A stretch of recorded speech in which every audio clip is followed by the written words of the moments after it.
Day 12 of the Australian Open, and it's women's semifinals day. So lots of great tennis ahead of us. Tomorrow will be the men's semifinals, and then we'll head to the finals matches. So great excitement. We had a great quarterfinals day, and let's talk about that a little bit.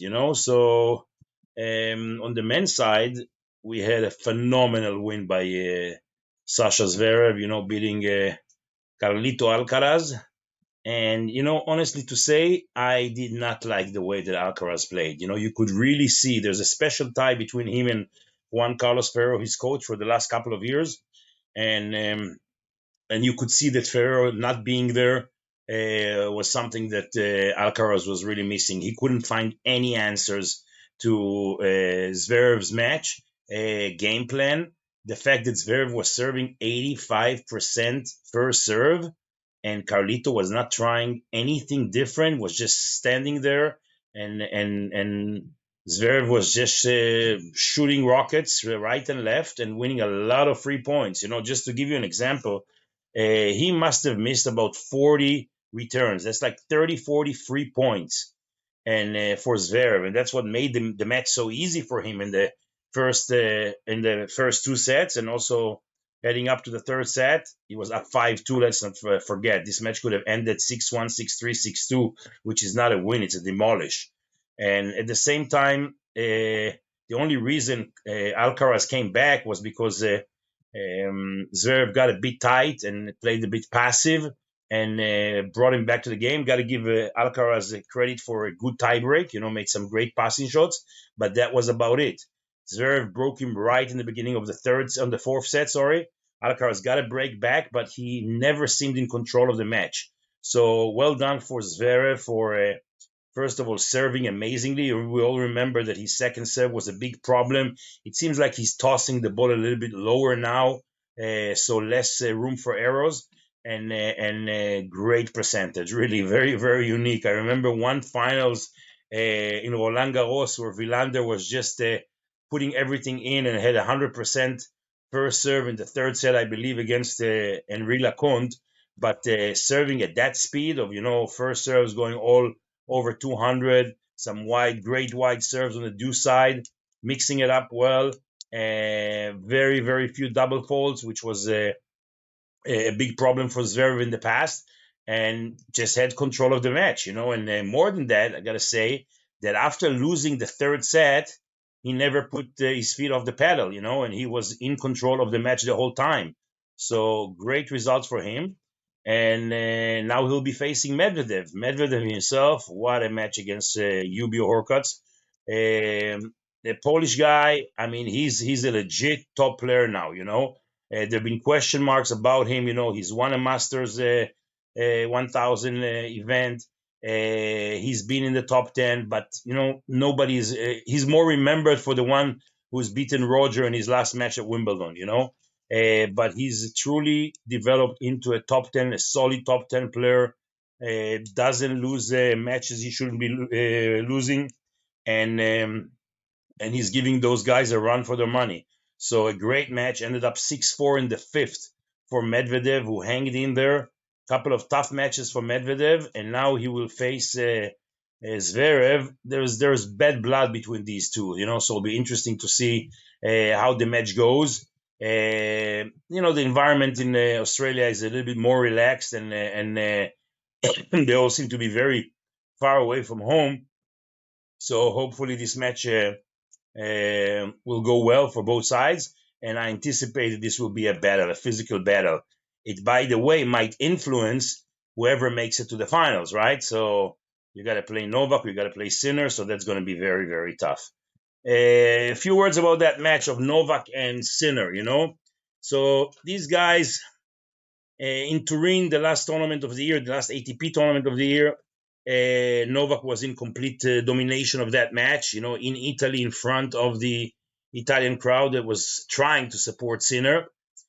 But that was indoors. Let's not forget that. That was indoors. Novak now is the best player in the world, not only now, but he's the best player in the world indoors because seems like the physics is not really an issue there for him. He can play day after day. He doesn't need the rest. His body is in full shape when he plays indoors.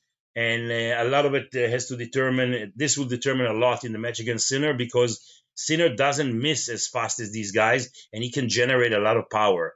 So it's going to be a tough one. At the same time, I saw him a bit struggling in the match against Rublev down the stretch. In that third set, he started holding his stomach, and you could see that he was having some issues over there.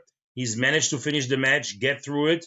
Didn't spend too much time on court, was down 5-1 in the tiebreak and managed to win that set. That would have really been a trouble for him if he didn't. But let's see. Novak is not Rublev. As much as hard as Rublev hits the ball, Novak just doesn't miss. And just like I said before about Alcaraz missing so many returns, Novak doesn't miss returns. He gets the ball in play. So we'll see how that one goes. I really feel that Novak will have to play extremely well in order to beat Sinner. He cannot just have a medium game. He needs to pick up his level. We had a couple of good sets in this tournament, couple of okay matches. That was enough to beat the guys on the early rounds. That will not be enough in this match. He really has to step it up. Both guys, actually all four guys, should put the finals completely aside and just focus on that match, because you want to get it over with, and then you want to recover for the Sunday finals. I've seen some amazing matches in the semifinals. We all remember how Novak went back to back with Rafa and Mari to win the title. Both matches went over 5 hours, and that was extraordinary physical effort. But that was over a decade ago, huh? Or a decade ago, yeah, something like that, yeah. So Novak is 36 years old now, and he cannot be spending 5 hours on court, and then coming up 48 hours later to play another beast. So let's see. I really believe that in those 48 hours of two matches, it's going to be the physical aspect, and that's why look, Zverev has spent a lot of time on court so far. Medvedev physics is very, very good. Sinner is the lightweight here. He's been having trouble when he was spending too much time on the court running side to side. And Novak is Novak. I mean, that's his court, huh? 10 championships that he won on the Rod Laver Arena. So he's still the favorite. But really, a easier win for either one, which I don't anticipate, between Zverev and Medvedev, can really give them the advantage over whoever comes through in the other half of the draw. But listen, injuries can happen, shorter match, somebody pulling out during the match, a lot of things can happen. Let's hope for a big day tomorrow, and it's just impossible to go against Novak, But one by one, as we said. So moving on to the women's, on the women's side, we got great match today, which is actually the finals, and that's Zabalenka against Coco Gauff. That will be the opening match in a couple of hours, and Zabalenka looks amazing. Coco Gauff got the job done. She hasn't lost this year yet, and she's playing well, but not great tennis, not amazing tennis. We all remember at the US Open how from one match to the other, she picked up her level and really played extraordinary at the end. Right now, Zabalenka looks stronger. She looks very, very strong, very, very confident on court, but anything can happen in that match, So I anticipate a long match. I don't think it's going to be an easy win for either one. I still go with Zabalenka.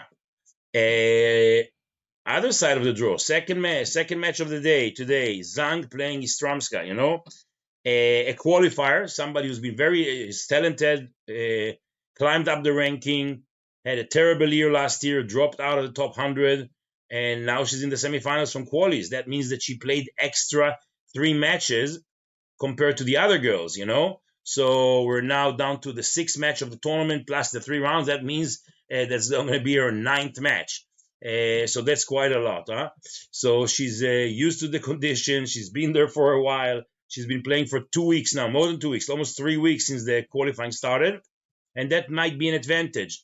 At the same time, Zhang gets a lot of support from back home. Na Li is there to give her some moral support. The organizers would love to see a Chinese in the final, because that helps with the sponsors. There's a lot of Chinese sponsors at that tournament, also spectators coming from China to watch the tournament. So I think that the organizer would love to see Zhang. She's only 21 years old, ranked. Now she's going to be top 10 after this tournament, and that's very, very, very good. This girl is good. She's talented, great back and down the line. She can open the court very well. But let's see. Nobody expected the Stromska to go that far, and she's in the semis. You know what? I'll go with a surprise. I'll go with her. I mean, I won't be surprised with any result in that match because, like I said, Stromska was a top 20, 30 player, and this is what her level is. She dropped. She's coming back now.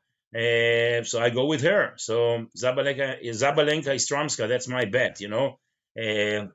That's tough. Belarusian in Ukraine. Oh my God, that's going to be a hell of a finals. So let's see how it goes today.